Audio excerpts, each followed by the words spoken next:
Welcome to the Juice Box with Juice Springsteen, covering the week that was in professional wrestling.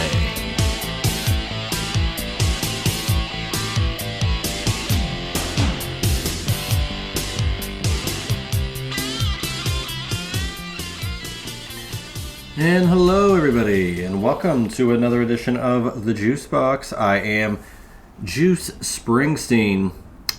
It has been quite a few weeks since we've had a normal, quote-unquote, episode of the Juice Box here on the main feed, as last week we had the guys of Main Event Maniacs holding the fort down with the wonderful episode that they put out with Starrcade 98, Kevin Nash versus Goldberg. The streak on the line, title on the line. Wonderful episode by Brian and Jay. Thoroughly enjoyed that and cannot wait to hear the next episode when that comes down the pike. And before that, we had Full Gear predictions, of course, with Andrew Baydala. That was a fun episode as well. We had a SIP series a couple of weeks ago. A lot of different things coming down. We did not, unfortunately, get a Survivor Series prediction show. Scheduling conflicts galore, and it just didn't work out. But last week we did have the Main Event Maniac episode, so that is new content. At least that, last week you got something. And I got some more cooking. So, it is what it is. We got a lot coming down the pike in the next couple of months, as we're, a month away from the first ever Raw on Netflix. We've got Saturday night's main event coming up in a week or so. Royal Rumble in February. World's End, the end of this month. Another Saturday night's main event we'll talk about before the Rumble. Plenty of different things, programming-wise at least. And at least here on the Juice Box, we will have a few more news and notes about programming. Let's get this out of the way. Of course, you can follow me on Twitter at JuicySteen, on Instagram at Juicy Wrestling Closet. You can also subscribe to this show on YouTube at Juicy Steen. And if you find this show on Apple Podcasts, juicysteen.podbean.com, Spotify, YouTube, as previously mentioned, or on Amazon Music. And if you do get to listen to it on Spotify, iTunes, or any other platform that gives potential for a rating or a review, it would really help the show if you could throw in a review, chop up that 5 Juice Box rating. That would really help the show grow, as I state each and every week here on the Juice Box. But I do a couple of things coming down the pike. So for today, we're going to definitely recap Full Gear. We did not get to touch on any of that. We're going to recap Survivor Series and a little bit of what just happened on Raw this past Monday. Like I said, a couple of news and notes. We're going to close the show with some Ask Juice from the good guys at Wrestling Nation, providing some solid questions as always. But yeah, in regards to programming with the Juice Box, I don't believe there's anything in the can right now. So we had a SIP series in the can that finally got released. I will be making a couple of appearances over the next couple of weeks. I do believe I'll be a part of a watch-along. By the time of this recording, it has been done, so I checked the socials for the link to that, but I'll be a part of a watch-along, I do believe. If it didn't happen yesterday and you don't know about it, I will make sure to tweet about it after the fact. But the details have not been solidified, so I'm not going to talk about it in depth right now. But we do also have, I will be appearing.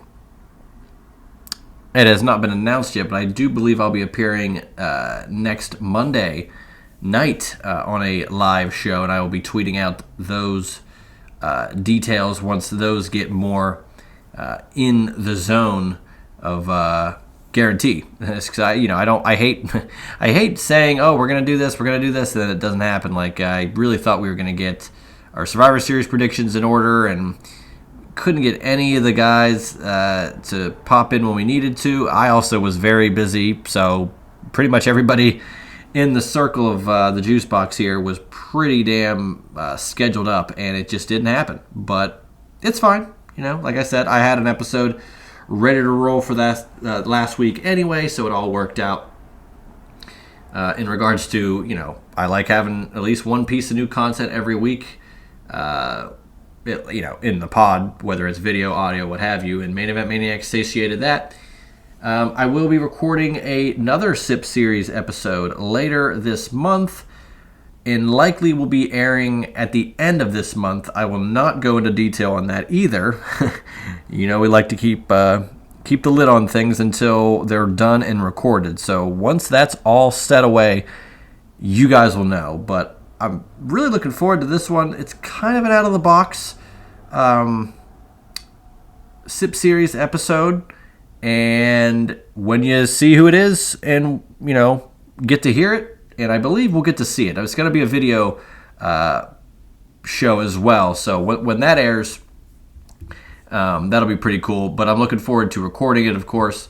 And, we'll have to just see how it goes. So, let's get into Full Gear. The Juice Box, we got plenty of stuff coming up the next couple of weeks. Content. We might do a Saturday night's main event prediction show.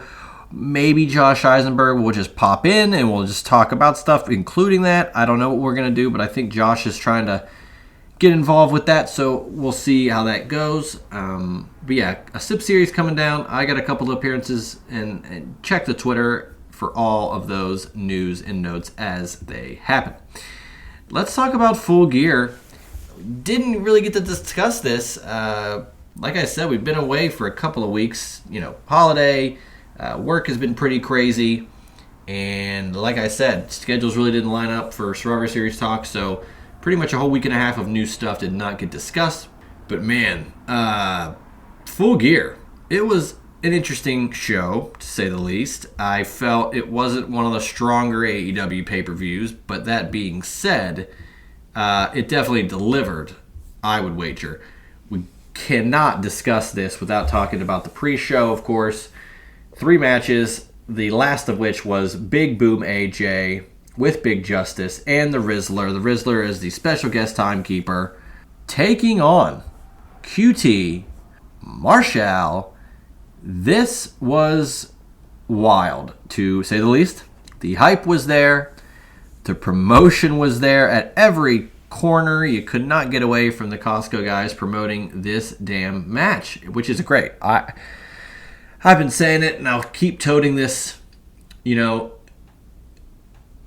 Boom AJ is a pro's pro when it comes to pro wrestling. Mentioning the town he's wrestling in, the venue he's in, the event that's taking place, who his opponent is, what day, what time. Any promo he did, he nailed that, at the Prudential Center. At the Prudential Center. It'll be at the Prudential Center, Killed it. And there definitely were detractors who, why is this on the show? You're taking away from talent. Look, it's on the pre-show. QT Marshall is a great worker. It was a fun little pre-show thing that could be promoted with a lot of TV time, or minimal TV time, to get a lot of eyeballs on it. They had a 1.5-minute promo backstage, Big Boom, AJ, and Big Justice, and it got over 10 million views on Twitter. So minimal TV time, but maximum social media interaction and engagement, which is what AEW wanted there, of course. And this was a fun little match, 11 minutes, 45 seconds.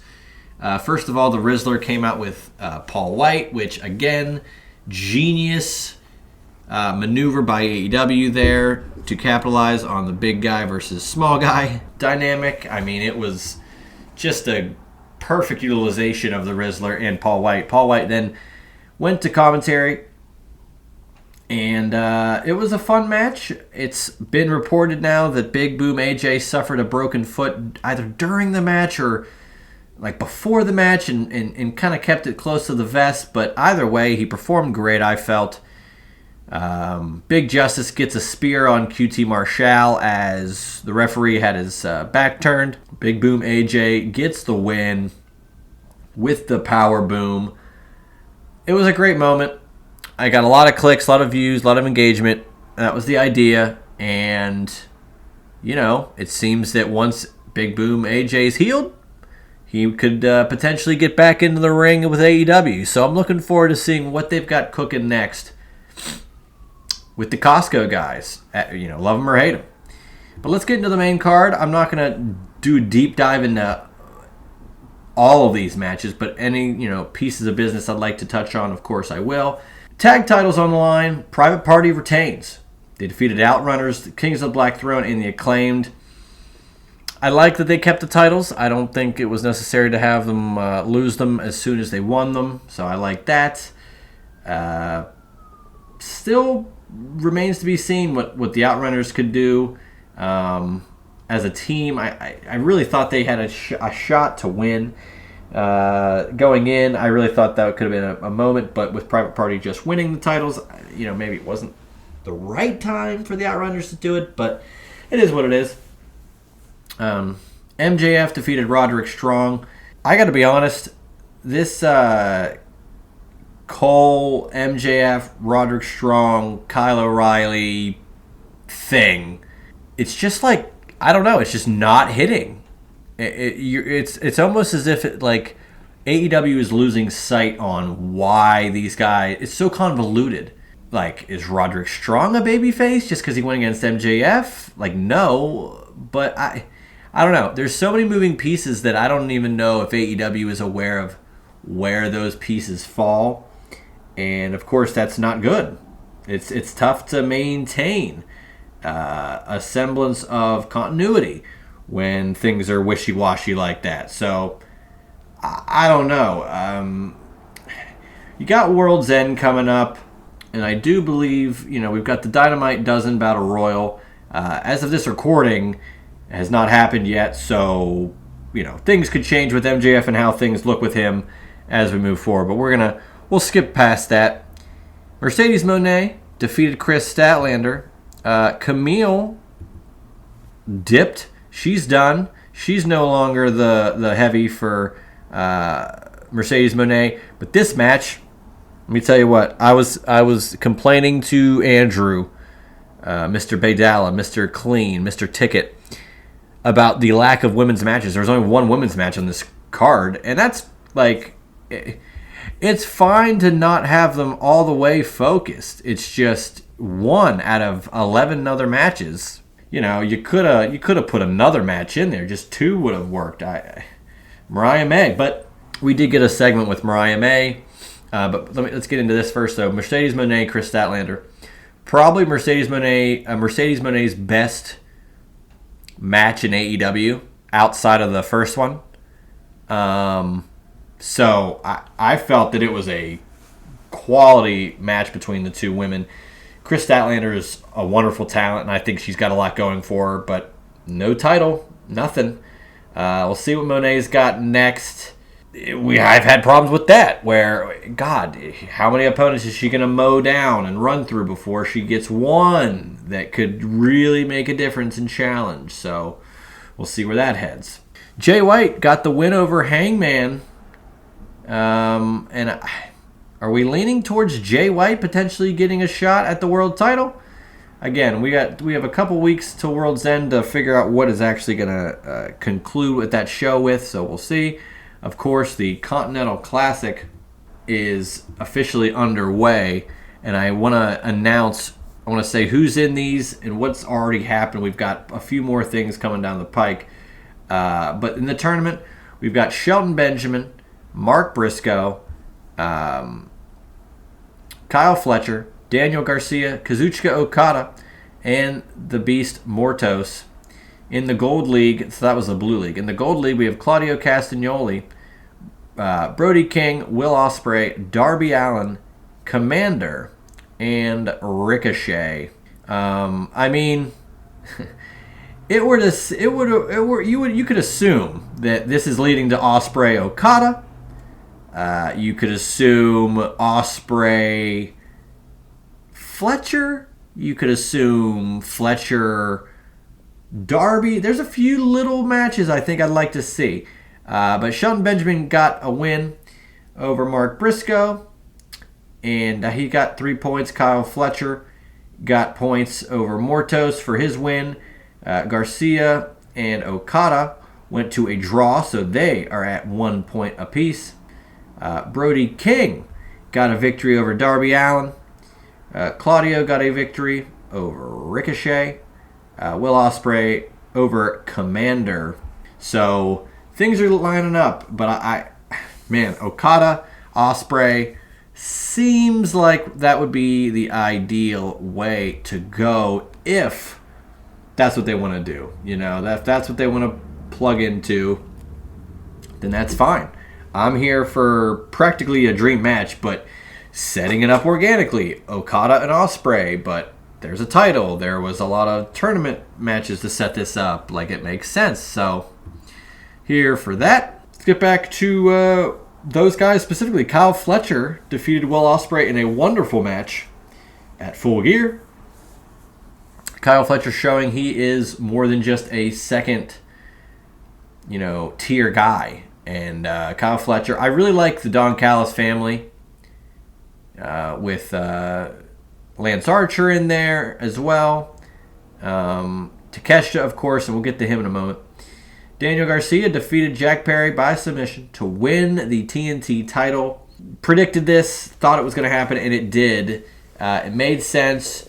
I'm curious to see what Jack Perry does now. That, again, for almost all of AEW, my biggest, not concern, but the constant question that comes into my mind more often than anything else is always, what's next for, who lost and who won?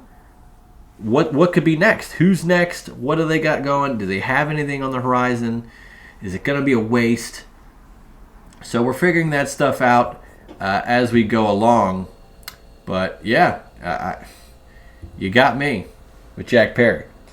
Konosuke Takeshita, Ricochet. This was a fun match as well. Takeshita, of course, gets the win. And he's still international champion. I don't know what... Again, World's End's a couple of weeks out, so I'm not sure. By the time this airs, we might have a little bit more clarity on certain matches heading into the show, but probably a little too early to solidify something with Takeshita at this moment. Bobby Lashley got a big win. His first true test against Swerve Strickland. Technical submission. Like that it happened that way. Not sure if Lashley's immediately going to start, is he potentially a world title candidate? I don't know. So I don't know what the future holds with the Hurt Syndicate. And Jon Moxley defeated Orange Cassidy to retain the AEW world title. And, I mean, that was kind of it. I don't know. Again, I don't know what's next. I'm really unsure of where certain guys go after a show like this. For instance, the Continental Classic is happening right now. So that's really the main focus. It leads to World's End, of course. That's something that, you really want to dive into. And again, this show is being taped before Dynamite, just full transparency. So we've got Brody King and Claudio tonight. Who knows how that's going to turn out. Kyle Fletcher, Shelton Benjamin should be a great match as well. Swerve Strickland versus Max Caster. I've got a feeling Swerve Strickland's going to beat his ass tonight and really put forth hey, I need to get back to beating up the Hurt Syndicate. I need to find a way to that because they took me out. I need to find a way to get back in the thick of things. Pac versus Jay White. Hangman and Jay White got attacked by the Death Riders at the end of the Dynamite on Thanksgiving Eve, and that's pretty much all we have in regards to what's next. Like I said, could we get a triple threat between Hangman, Jay White, and Mox? I don't know. And And we've got the Dynamite Dozen Battle Royal, of course. Cole, O'Reilly, Brian Cage, Lance Archer, Mark Davis, and 7 others. So we'll see. But, MJF has had the ring. I mean, my God, he's defended the ring. He's just done a lot. So I assume that someone, either Kyle or Adam Cole, are going to get this shot and maybe take the Dynamite Diamond ring from MJF. Also, shout out tonight on Rampage, if you're listening to this on Friday. Ricochet versus Commander. I know, Rampage might not be definitive TV for some of you out there, but damn, that's a huge match. We've also got Okada and Mark Briscoe. So, I mean, there's some good stuff on Rampage, as we've got, the Continental Classic. This is where you're going to get some good matches on TV no matter where you turn. And AEW tickets for All In going to Globe Life Field July 12th, on sale now. Just wanted to mention that. It was in this article that I was looking at for some of these results. So, looking forward to that. Not sure what I'm doing next year. I don't know. I've thought about WrestleMania. I've thought about All In. And I would wager I will do one of those. But I don't know which I will do. It all depends on how things fall into place. I'd be cool with either of them, to be honest with you. One, it just the expenses, the travel, it all depends on how I can make things work. But I think one of those two pretty important shows I'm gonna find my way to. So we'll get there. But Full Gear, I felt was a fun show. Like I said, not the best AEW pay-per-view, but it was still pretty good. I mean, AEW pay-per-views really, are above everything else that they do. Their week-to-week Dynamites are good, and I enjoy them. They're fun. But, I'd be lying if I said that the pay-per-views weren't definitively the real core of how AEW presents its main programming. I mean, some of the matches they've put on pay-per-view in the past, I will say this, when they did Grand Slam and you had Omega and Bryan Danielson, stuff like that, put on free TV. They had Ospreay and Ricochet. I was there at that Dynamite. That was on, free TV. So they didn't care then either. Normally their bread and butter is absolutely in regards to pay-per-view, but they do not shy away from putting stuff on free TV. They definitely like doing the old Goldberg, Hogan, Georgia Dome thing for sure. So let's touch on the other side of the coin. Survivor Series. This past week, got to sit down. So we didn't get to do the prediction show, unfortunately, for Survivor Series, but I did get to watch this show once again 2 years in a row with one Josh Eisenberg. This was a fun time. It was cold outside, but the event was pretty damn hot, at least towards the end. I felt that it picked up steam throughout and finished strong. But the Women's War Games match left a lot to be desired. I had my concerns going in with it, It seemed like it was just a vehicle for Rhea Ripley and Liv to have another battle, even though, everybody else kind of just got thrown in there. I mean, Raquel got introduced at Bad Blood, but even that was kind of a fumble. Tiffany Stratton's got stuff with Nia Jax. I don't know why. Candice LeRae. Why was Candice LeRae in there? Maybe I'm just missing certain pieces of TV. But it just seemed like, let's throw all these women, look, I'm not taking away the talent. All the great talent that the women's roster is in WWE, all 10 of these women are wonderful in their own right. But just to, toss them all together for a War Games match, for what it seemed like, for the sake of just having another War Games match, I felt just didn't work. Bringing in a lot of weapons, this is a problem. It's tough when Hell in a Cell happens this past October, and you got a lot of blood. It was organic, but it made sense and everything. And then you go to War Games a month later. War Games was always predicated on violence and blood. I mean, it's called War Games, for God's sake. And it's not that they couldn't do blood here, but it's like, well, we'll substitute that because we've seen it so recently. We'll substitute it with weapons, but weapons just don't. The weapon should be the cage, I think, in a lot of ways, and it just wasn't. And it's a different type of War Games. I'm not going to try to sit here and act like, oh, well, it's not the War Games of old. Well, of course it's not. There's no roof. There's a lot of different stuff going on with War Games that's, now that's in WWE, but I also like it. I'm glad that it's in WWE. I'm glad that it has a place on both stations because AEW has the Blood and Guts match as well. So I was just disappointed, honestly, with the women's match. There was a couple of cool spots. I feel like the last 5 minutes really were strong, but for the most part, it was kind of forgettable. The Tiffany Stratton Swanton as EO hit the moonsault with the trash can, that was cool and all, but we've seen it. We've seen this spot. I don't know. Just didn't really feel like it did a lot. We then had, this was a stunner, at least on paper, you telling me this, I'd have been stunned, but Shinsuke Nakamura in this new presentation after being away since practically April, defeating LA Knight for the United States Championship in a 10-minute match. Shinsuke had new music on the Friday before Survivor Series, and then abruptly the music then switched again to a new song this past Saturday, a day later. But it's a new, I guess, aura or vibe or gimmick or perspective of Shinsuke. He kind of reminds me of a mix of Great Muta when he would put extra gear on before his matches, or Vader when Vader had the Mastodon helmet and just this aura of just a darker side of his character. And I think they started hashing that out when he had the feud with Cody.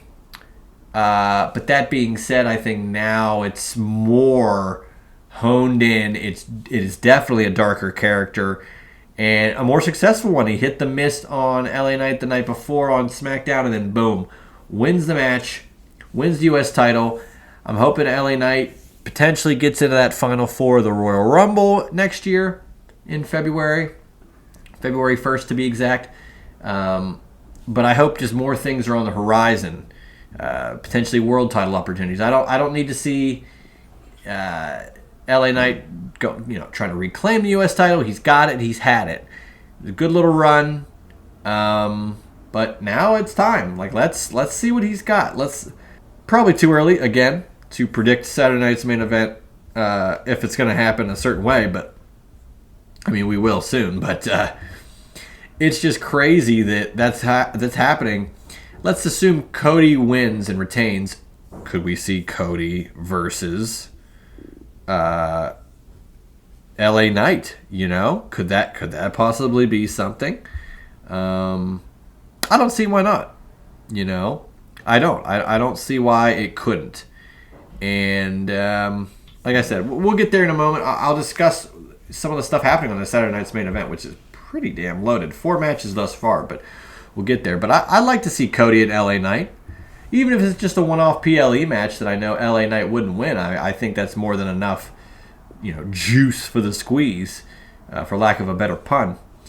But I like the move. Shinsuke winning the title, I thought was the correct move. After all, let's get to another correct move here. Braun Breaker retains the Intercontinental Championship against Sheamus and Ludwig Kaiser. This is a coming out party for really all three of these guys. Braun Breaker really showing versatility. He's still got a lot left to show us as a relatively new competitor on the main roster, if you will. His post-show appearance was wonderful. It was quick. It was concise. Someone asked him a question. He had the perfect answer for it. He just is he is ahead of his years as a pro. I think the sky is truly the limit for Braun Breaker. And then Sheamus, first of all, him and Ludwig Kaiser come into this match, and it's well, they've had some problems and such, but they're probably not going to win. And they didn't win, but they put on quite a fight. Ludwig hitting Sheamus with the shillelagh routinely, multiple times. and it showed after the fact. Sheamus's back and his side welted for sure with the shillelagh. It was just brutal stuff there. And Ludwig Kaiser definitely showed a lot. He showed that he's more than just the lackey of Gunther. He can hang in a match with two just absolute dogs in there. And I'd like to see what he can do, outside of Gunther's shadow, for lack of a better term. I wouldn't mind seeing him versus Gunther at some point, but I don't know if that'll happen anytime soon. Speaking of Gunther, he defeated Damian Priest by submission to retain his world championship. Finn Balor got involved here, and Gunther disposed of him, and we'll get to that when I talk about Saturday night's main event here in a moment. But I felt that was a strong way to continue Gunther's reign here without stifling it. My only issue is I'm so with the bloodline. It's like, okay, we've had it for 3 years, same champion. Okay, now we have two bloodlines. Their second War Games match with the bloodline in 3 years. Like, I get it, and yet I'm still not over it. Like, I like seeing the bloodline. I think there's still a lot left there. We'll talk about that in a moment. But I am just about tapped out on Damian Priest fighting with the Judgment Day. I mean, we can surmise, so we'll talk about the Saturday night's main event, but Finn Balor gets a world title shot. You can surmise that Damian Priest is going to cost him there, So that's something I can easily see. But Gunther retains. He's got Finn Balor coming up. We'll see what happens after that. Main event, War Games, Roman, the Usos, Sami Zayn, CM Punk defeat the bloodline of Solo, Jacob, Tama Tonga, Tonga Loa, and Bronson Reed. This had it all. We had the OG bloodline not winning, the match before. Jacob Fatu got the win over Jey Uso, getting the advantage. The heels have never had the advantage in a War Games match, but I digress. And we get such an interesting match here. Punk wants to get in. He really is trying to get in the match. Roman Reigns blocks him and sends Sami Zayn in. Tonga Loa came in, and then Roman Reigns was going to go in. Punk pushed Roman out of the way, and Punk entered the match. Punk hit a bulldog on Jacob Fatu on a toolbox, which is a callback. Toolbox, callback. A throwback to Bad Blood when Drew McIntyre got hit in the head with the toolbox and was bleeding all over the place. They locked the cage so Roman couldn't get in. He scaled it and then dove on everybody, which is a really cool visual. If you're not going to have a roof, you got to have a reason to make use of not having one, and they did. Multiple occasions, we'll get to that. Roman and Punk were arguing. Paul Heyman came out and wanted them to work together. Roman accidentally speared Punk. Now, if you recall, Roman also accidentally speared The Rock back at WrestleMania. So, there's a lot of accidental spears going on. And it seems like receipts will be coming quicker and some maybe later than we anticipate. But that happened as well. The moment of the match, though, Bronson Reed on top of the cage. Roman's on the table. CM Punk pulls Roman out of the way. Kind of like Sami Zayn with Kevin Owens in that Shane McMahon match. I can't remember what was that Hell in a Cell? But that was one of those moments of, damn, he saved him. I can't believe he got out of that. The best part was that when Punk saved Roman, they ran to safety towards the camera. It was just a great shot by the camera crew in there. Roman put his hand out, helped CM Punk back, and then we got an Uso splash, double super kick, haluva kick, go to sleep, and then a spear on Solo to win the match. Roman and Punk shook hands. They all did the ones in the sky. Punk did the go to sleep motion, which I loved, staying true to himself. He's on this team, but he's there for himself. Punk got out of the cage, talked to Heyman, and said, when I want the favor, I'm going to come ask for it. And what is that favor? Does it involve The Rock? Does it involve Roman Reigns? Does it involve the world title? Does it involve the Royal Rumble? Because when Roman was champion, it could be conceived that Punk saying, I need a favor, let me have this title match, tell Roman to give me a title match, whatever. Now, Roman's not in any position. He's just Roman Reigns. No championship, nothing. So, is it going to be, it's Roman and Punk in the final 2 of the Rumble? Is Paul going to, what's going to happen? What scenario could unfold where Paul has to call in a favor so that CM Punk gets the benefit? He gets the main event. He gets a world title. Whatever it could be, I'm fascinated by, and I'm not sure WWE even knows what the favor's going to be. But that's the beauty of it. I also don't know what The Rock's doing. So, the end of this match, Josh Eisenberg and myself, we're sitting, we're waiting. They celebrate. They go up the ramp and celebrate. It took them 10 extra minutes to celebrate. And I'm like, here we go. Last year, we had Punk. Triple H had a cryptic tweet saying, things happen in Survivor Series. You never know. Nothing happened. No surprises really happened at all during this night. No Charlotte, no Rock, no Cena, no Goldberg, nothing. And I liked it.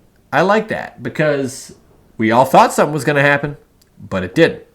And sometimes you got to play that, especially when, I've said this so many times. You have 2 Saturday Night's main events in 2 months. The first Raw on Netflix, which will practically be a PLE, and then Royal Rumble and Elimination Chamber, which both feature John Cena pretty much in his last time in Toronto, his last Rumble match, probably his last Chamber match, and then WrestleMania. There's going to be so much going on just in the first quarter of 2025 that it's okay to not have anything crazy happen in November of 2024. It's not the end of the world. So, I'm fine with that. I'm fine with nothing, really happening. Just people expect so many things to happen at any point, all the time. Everything's got to be instant. Everything's got to be, all right, here we go. Here's the big surprise. Can't wait for it. And then they get disappointed. Nobody said anything was going to happen. The fans worked themselves into a shoot and got pissed when it was literally a work. So, it was what it was. It's still too early to think what's going to happen. I don't know if Rock is even going to be at WrestleMania. Are we going to get Cody and Cena? Is it going to be Roman Rock? Is it going to be Roman Jacob? Is it going to be Rock Cody? Is Rock going to win the Rumble? A lot going on in the next, like I said, first quarter of 2025, let alone just in general to end this year with a couple of Saturday Night's main events leading up. So, a lot going on in WWE. Let's transition that into Raw before we close out with... I'll reveal what was coming up with Saturday Night's main event, the card for that thus far, and then we'll do some Ask Juice to close out. But this Raw, my God. CM Punk starts the night, and it was wonderful. He shows up. Seth Rollins interrupted. Of course he did. And they had quite the verbal exchange. Punk pointed to the non-WrestleMania sign saying, this is what's next for me. That's what I want. And, that favor being called in, again, it's a cloud over everybody. And we'll see how it goes. But they had a little brawl. Jey Uso, Sami Zayn come out to the ring, try to separate the guys. And it ended up being a Seth Rollins, Sami Zayn thing. And, Sami was called stupid by Seth Rollins, and they both had lines where Sami Zayn said, hey, Seth, you created this whole thing 10 years ago when you hit Roman with the chair and you broke the Shield up. Don't act like you're not the reason this all started.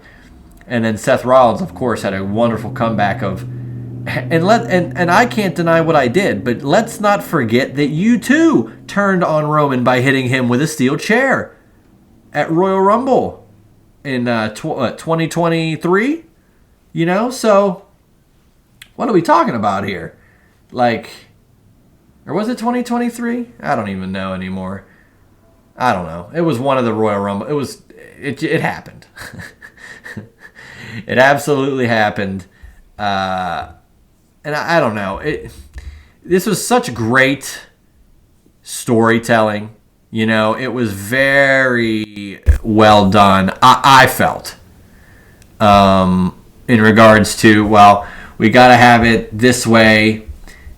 We got to connect on these two guys and these two guys, but they all have this history together, and how can we make it work? And, you know, it's just, I think things are starting to come together with, it's been 10 years since the Shield split up, but they're utilizing that with Roman, Sammy, Seth, the Usos. Like, everybody's been around that and come through that, Cody. And now they're all kind of being thrust back into place of where they stand now. And I love the callbacks. I love how they play off this stuff.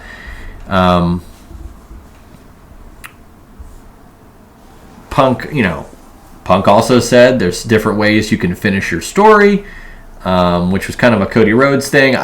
Punk Cody, give me that. I'd be here for that. So, yeah, I mean, let's get back into what else happened here on Raw. I do want to talk about the see if we can discuss the women's. So we have a women's United States Championship and a women's Intercontinental Championship, both being created. The United States Championship tournament right now, we've got the following in there. We've got Bayley and Chelsea Green coming up in the SmackDown semifinals. I believe next week, Friday the 13th. And then Michin will take on the winner of tonight's triple threat between Tiffany Stratton, Elektra Lopez, and Naomi. Jade Cargill was attacked by an unknown assailant, and Lash Legend took her spot. Of course, it didn't matter, but we wonder who did that. Was it Bianca? Could it have been Charlotte Flair? Could it have been Bayley? Who knows who took out Jade Cargill? But it could sideline her for a bit. We'll see what happens. A lot of conflicting reports. But we got the U.S. title for the women. And that final is going to happen on Saturday night's main event. And again, we'll touch on that in a moment. But the Women's Intercontinental Championship had the first round of that. Dakota Kai gets the first entrance into the semifinals with a victory over Katana Chance and Shayna Baszler. Zoe Stark, Raquel Rodriguez, Kaden Carter will be in another triple threat. We also got Lyra Valkyria, Zelina Vega, and Ivy Nile. And Alba Fire, Kairi Sane, and Natalya in a triple threat to determine those. So we'll get the Intercontinental Women's Championship. So U.S. Intercontinental for the women. Pretty unique, pretty cool. We'll see how long they last. I would love for them to last for a while. You bring them in, you have enough talent. You probably will have enough TV once we get to Netflix and potentially 3 hours of SmackDown. You got plenty of time to go back and forth with that. So it is what it is. And then, so let's talk about this segment. The New Day, 10-year anniversary. I had posited 5 days before this that it would be really cool if Kofi and Woods, who had been, back and forth fighting and arguing and not being on the same page for months at a time, I'd love for them to say, hey, it's New Day 10-year anniversary, Big E comes out, it's a great celebration, and then they turn on Big E. Well, we kind of got that. We kind of got it. We didn't get physicality, but we got what I predicted. So shout out to yours truly. This is one for our side. But Big E comes out to try to make amends, and he's like, well, I think I want to come back and be a manager. I want to be a manager for you two, But the two guys, Kofi, Kofi and Xavier, just tear into Big E, putting himself first, ripping him apart. You know, Big E just didn't want to believe what was being said, and they were like, no. This is exactly what we mean. It's just us now. And, man, the line that slayed me was, you had a broken neck. So what? Steve Austin returned, like Edge, Kurt Angle, they all came back. Like, my God, the amount of barbs they threw at Big E here was wonderful. This was genius how they pulled it off. I would have liked it to have been not as convoluted to get to this point, but I thought the execution was great. I thought turning on Big E, making Big E look like selfish, like how dare you want to insert yourself now? Where have you been? You had a broken neck. So what? Other people came back. They did it. Why are you any better than them? Why are you so special? I loved it. I loved every second of it. Woods says, we didn't change, we didn't evolve at our own deficit for you. You know, like, wow. My God. Just a great move here. I felt it was the best utilization of like a breakup here for these three guys, and I was here for it. And if anything, look, Big E might not ever get into a ring again. He stated that in the Players Tribune. I have a feeling it's more positive than negative that he does get a chance, and I think that's one of the Ask Juice questions. We'll touch on that in a moment.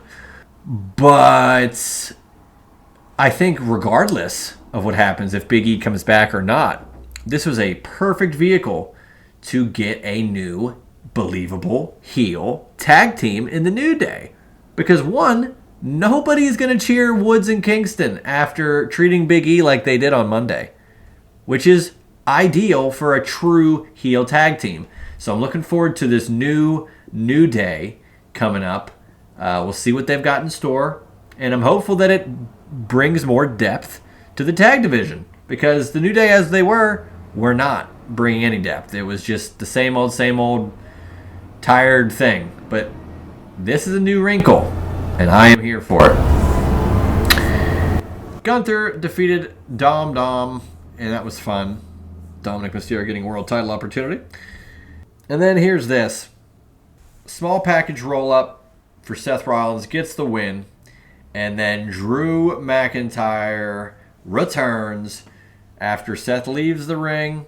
Sami Zayn eats a Claymore. And that's all she wrote. The show ends with McIntyre returned. Jey Uso was attacked in the back, earlier in the night. Who did that? We don't know. I think it was Drew McIntyre. Who is Drew McIntyre going after? Is he going to go after CM Punk? Is that who he's trying to, get to? Is he trying to get to Roman? Is he trying to get to Roman to get to Heyman to prevent this favor from being fulfilled by Punk? A lot going on with that. Raw is firing on all cylinders, and that's the crazy thing. Raw is firing on all cylinders, and that's the craziest thing, is that it's a 2-hour show, and we're on the precipice of going to Netflix in a couple of weeks.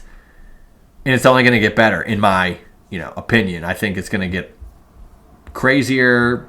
Probably still TV 14, probably not TVMA, but who cares? WWE's going strong right now. They're on fire, and I don't know. I just think it's genius that they're pulling this off. And now they're going into they're going to go into the Netflix debut of Raw with like a really strong base of stories across the board for Raw. So looking forward to it. Also looking forward to this Saturday night's main event next Saturday. A mere 13 days away, something like that. Or no, less than that actually. Actually 8 days away, depending when you're listening to this. But it's going to take place at the Nassau Veterans Memorial Coliseum, the same locale as the first Saturday night's main event 39 years earlier. It'll be on Peacock, and it'll be on NBC, of course. First Saturday night's main event since 2008. Listen to this lineup. So you'll get the tournament final for the U.S. title for the women. Who knows who that'll be? We'll find out next Friday, the 13th. Liv Morgan defends her women's world title against Io Sky, which should be a fun match. Gunther defends the World Heavyweight Championship against Finn Balor. And Cody Rhodes is going to defend the undisputed WWE Championship against Kevin Owens. I don't know why I'm saying this, but I have a weird feeling that Kevin Owens could win this thing and win the world title. I don't know why I'm thinking that, but I have a crazy suspicion. Of course, it would mean a lot to a lot of different people and stories. I think it would probably involve someone like The Rock, I think a lot of chaos could ensue if that were to be the case. We're not doing predictions yet, but if I had to predict, I'm still saying Cody wins. But I'm just getting pulled to the other side just by how things have played out over the last couple of months. And why not? Why not on the first Saturday Night's Main Event in 16 years? I don't know. So that'll be something. And they did announce another Saturday Night's Main Event literally 1 week before the Royal Rumble, which will be taking place in San Antonio, Texas, January 25th. That will be the Saturday Night's Main Event 1 week before February 1st and the Royal Rumble from Indianapolis. So, wow. I mean, again, they got so much cooking in such a short amount of time. Let's close out the Juice Box for this week. For some Ask Juice, I asked the guys in Wrestling Nation to throw some questions over. We're always good for some fun questions. Some questions I will answer thoroughly. Some questions I'll answer with one word. Or questions I will not even bring up on here because clearly they are insane. But let's dive right in and get through them all as we do here on the Juice Box. So first question we've got. How absolutely massive would the pop be for a Big E Rumble entry? Even if he's not cleared for a full match, I'm holding out hope that they can do a safe elimination and get massive, massive heat on Kofi and Xavier. Unfortunately, I don't think that would be the case. I don't think that'll happen, rather. Sure. If Big E's cleared, though, here's my thing. Sure, Big E could be in the Rumble and it would be a massive deal. Especially to, if it's Kofi and Xavier and they're the last two guys in the ring for whatever reason, they throw out someone and it's just those two for the moment and the next guy that comes out is Big E, that'd be great. But here's my thing. There is no cleared for a full match. WWE is going to clear you. You're going to wrestle. You can wrestle anything. They would not put Big E to do the Rumble just for a moment and then nothing. They just wouldn't do that. If he's going to come back and be cleared, he's going to come back and wrestle. He's going to be 100% or nothing, which is smart. If you're not 100%, you shouldn't wrestle because you're teasing the audience. You're risking yourself. You're taking away a spot. If you're 100% cleared, you should get back in the swing of things and play a part. So we'll see how it goes, but a little early to assume. Got another one here. I keep seeing fake WWE and AEW trades on Twitter. So what would your favorite fictional trade be between the two companies? Which talent do you think would benefit the most or get the most over if they were traded to the opposite company? This is a very good question. Man, it's crazy. For the WWE guy to go to AEW... Oh, God. Well, I got one. Who could go from AEW to WWE?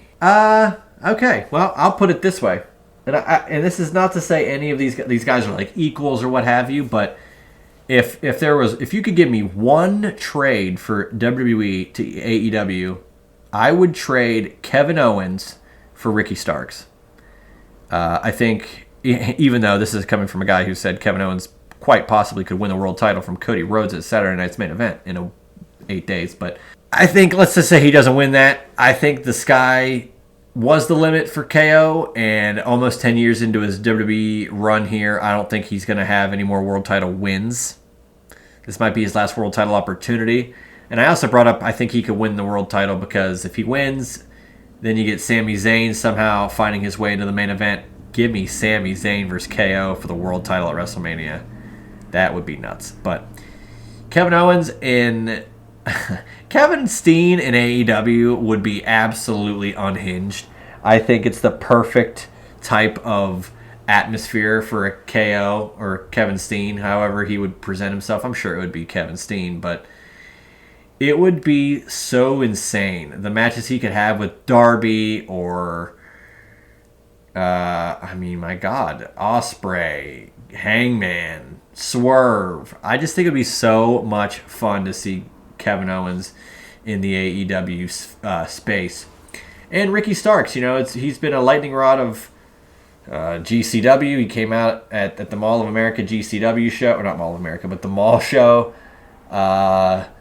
And, then it was just a lot of it has gone back and forth with, like, his loyalties with Cody, of course, as a friend. He was at the Royal Rumble the 1 year backstage, and he's not being utilized on AEW TV.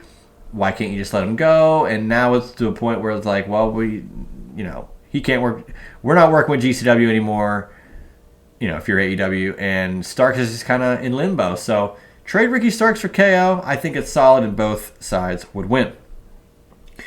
With the Royal Rumble coming up, which men or women would you like to see as a surprise entrant this year? Oh, boy. For the women, I'd like to see another TNA knockout, potentially. That'd be cool, especially with their relationship being so strong. I mean, the men, it's quite simple. I think Joe Hendry should be number 1 in the Royal Rumble. He's been kind of fallen into obscurity with TNA ever since losing his world title opportunity. And I think it would be massive. Kind of have him fade away in a sense of he's still wrestling, but he's not like the top guy doing things every week. And then he's not on NXT right now or either.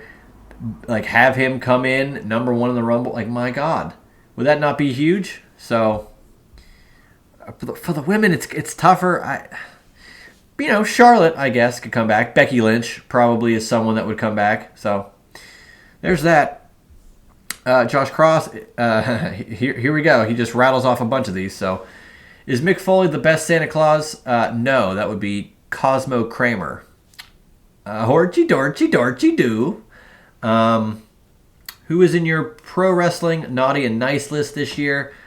Naughty would have to be Drew McIntyre, Hangman, MJF's always on there. Nice would be, I don't know, I guess Cody's always on there.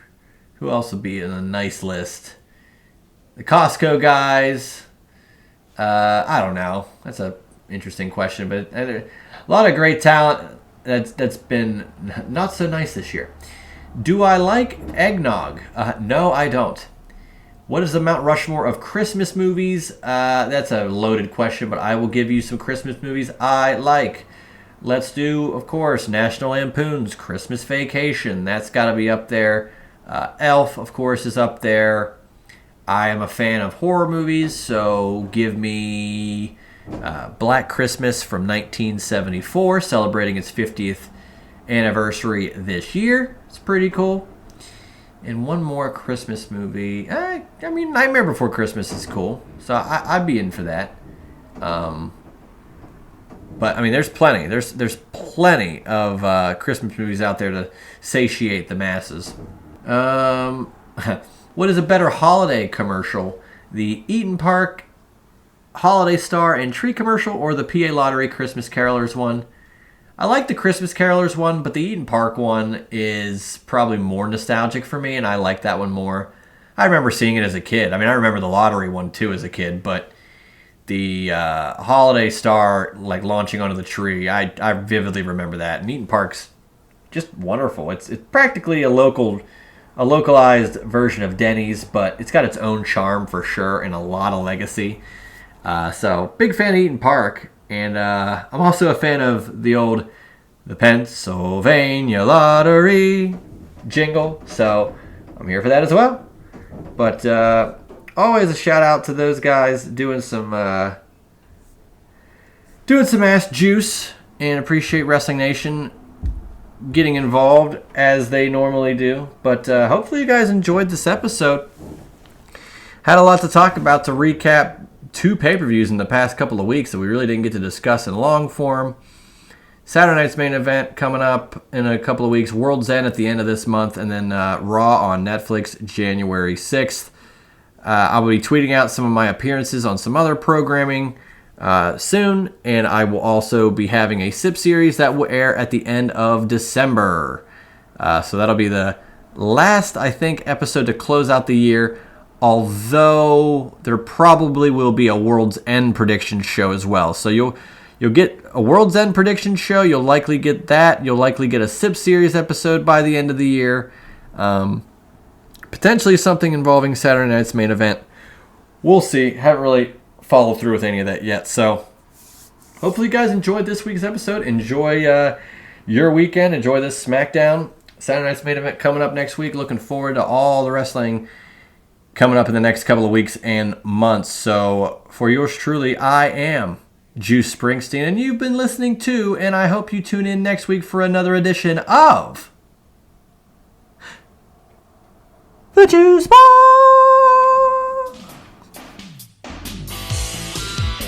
That was The Juice Box with Juice Springsteen. Make sure to subscribe to The Juice Box wherever you listen to podcasts.